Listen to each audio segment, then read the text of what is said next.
paglalantad ng matitinding kontrobersiya. Sukdulan sa pasabog ng malalaking ebidensya. Certified intriga to the max. Rufa Gutierrez at Ilmas Bectas. Tuluyan na nga bang pawawalang bisa ang kasal? Ang ebidensya. Ang mga naglabasang artikulo sa pahayagan tungkol sa di-umano'y announcement na gagawin ni Ilmas sa isang press con sa Istanbul.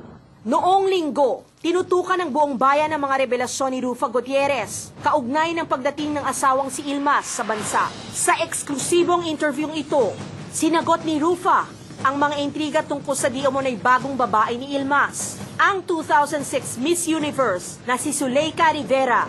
More than a year ago, he's already been mentioning her name. Lagi niyang binabanggit si Zuleika. Okay lang. I mean, alam ko naman na Yilmaz is young and he can find somebody else.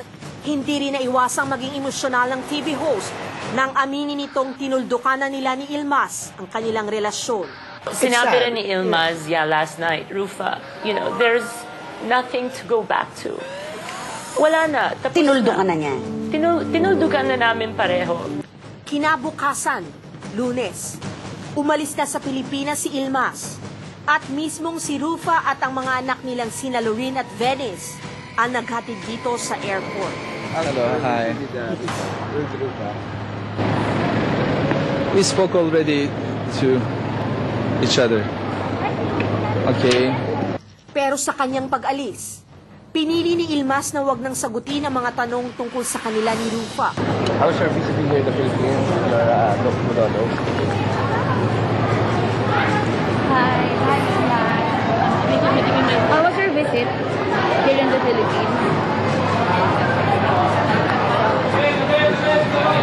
Rufa, ikaw na lahat. Kumusta na?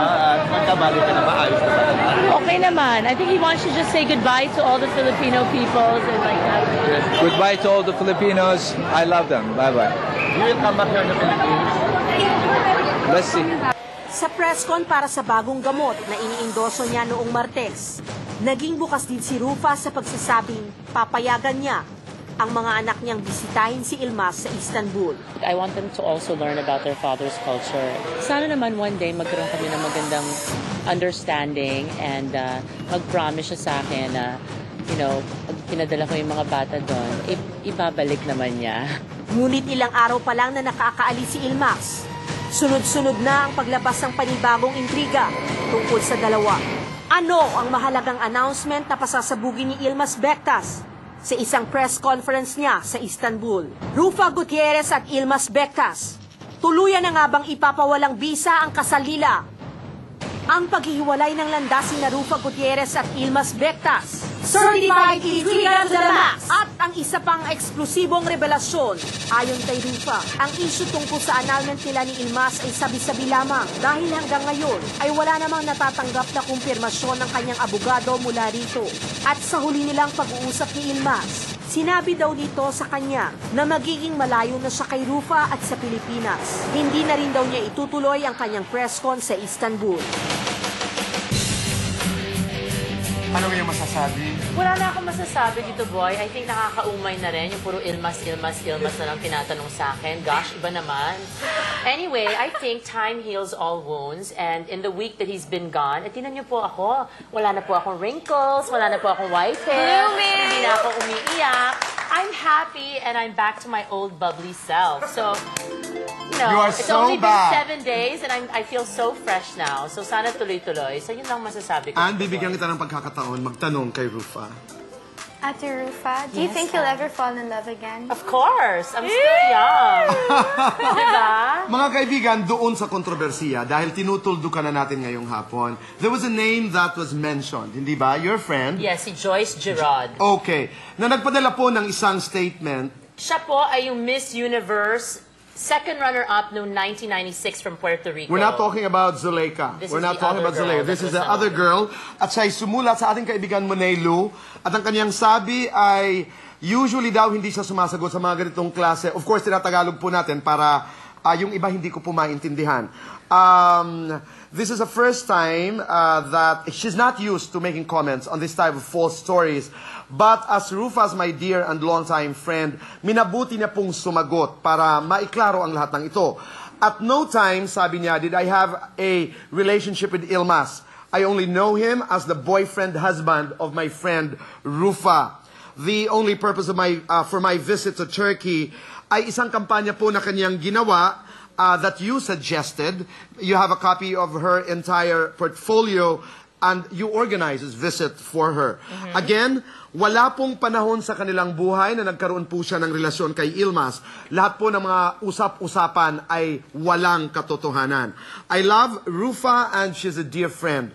I also love the Philippines. Sabi niya, at itininato siya ng mabuti ng mga Pilipino nung siya'y dumalaw dito. I hope to go back one day. Joyce Gerard. Okay, ayun. So sana matapos na po ang usapin na to. At pag-usapan naman natin next week ang My Monster Mom. Okay. Pangako yan, okay? Yes. At napakasaya namin mga kaibigan. Alam mo, Ann, nasaksihan natin ang buong Pilipinas ang pinagdaanan ni Rufa. Sabi ko nga, napakabait ng Diyos. Lahat pala ng bagay talagang nagdadaan. Di ba? Isa sa pinakamainit na balita mga kaibigan ngayong linggo ay ang pagkikita ng mag-amang Gabby Concepcion at Casey Concepcion. Ano ang naganap? Panoorin po natin ito.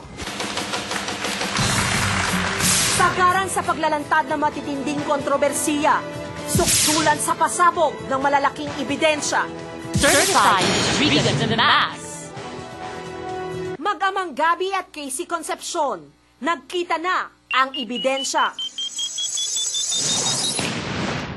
Ang video footage kung saan nakunan si Casey paalis mula sa lugar kung saan sila nagkita. Mula pa nang dumating si Gabby sa bansa, hinihintay na ng buong sambayanan ang muli nilang pagkikita ng anak niyang si Casey. Pero dahil sa pareho nilang busy schedule, hindi kaagad nagtagpo ang dalawa. Hanggang noong Miyerkules, April 9, sa hindi inaasahang pagkakataon ay nag-cruise na ang landas ng dalawa. Nasa 14th floor ng ELJ building sa ABS-CBN si Gabby para sa meeting niya kasama ang ilang ABS-CBN executives. Habang si Casey naman ay nasa 2nd floor lamang para sa rehearsal nila ni Vong Navarro para sa final episode ng IMKC. Nang malaman ni Casey na nasa building din ang kanyang ama, agad itong pinuntahan ng dalaga. Naging pribado ang pagkikita ng dalawa at maging si Casey ay nagmamadaling umalis. Pagkatapos ng emosyonal nilang pagtatagpo, nang humarap si Gabby sa the bus, bakas pa rin dito ang saya sa pagkikita nilang mag-ama. Exciting. Excited ang papa. Sana nandito kayo kanina. Alis lang niya. Emotional ba? Oo. Talagang dito nagagalit. Kinabukasan, sa story pitching para sa una niyang pelikula sa Star Cinema, ibinahagi naman ni Casey ang naramdaman niya sa pagkikita nila ng ama. Talon ako ng talon. Obviously, sobrang excited ako kasi dito pa kami nakita sa ABS and the last time namin magkita nasa States pa siya. So, super ganda ng reunion namin. Kahit sandali lang. Bumabalik lagi yung talagang pagkabata ko tuwing nagkikita kami. Dahil hindi niya rin daw nakasama si Gabby noong birthday niya, isang maliit na reunion ang pinaplano nilang mag-ama sa susunod na linggo. Ang muling pagkikita ni Gabby at Casey Concepcion, Certified Intriga to the Max. at ang isa pang eksklusibong revelasyon, kung si Casey ay inaasikaso na ang pelikulang gagawin niya sa Star Cinema. Si Gabby naman ay tuloy-tuloy na ang teleseryeng pagbibidahan, kasama sina Claudine Barreto, Dieter Ocampo at Angelica Panganiban. Ang iisa pa lamang. Casey is one of the most beautiful girls I've ever seen in my life. Mga kaibigan, marami ang nagtatanong kung totoong pink ang cheeks, rosy ang cheeks ni Gabby Concepcion. Totoo po, hindi po makeup yon. Okay. Narito po mga kaibigan ang exclusive photo ni Christine Reyes sa kanyang contract signing with ABS-CBN. At sa pagiging ganap na kapamilya ng batang aktres, iba't ibang mga intriga pa rin ang patuloy na ibinabato sa kanya. Sa aming pagbabalik, Christine Reyes, pupuwelta na sa lahat ng intriga at kontrobersya na may kinalaman sa kanyang pagiging kapamilya. Live at eksklusibo sa pagbabalik ng Laban!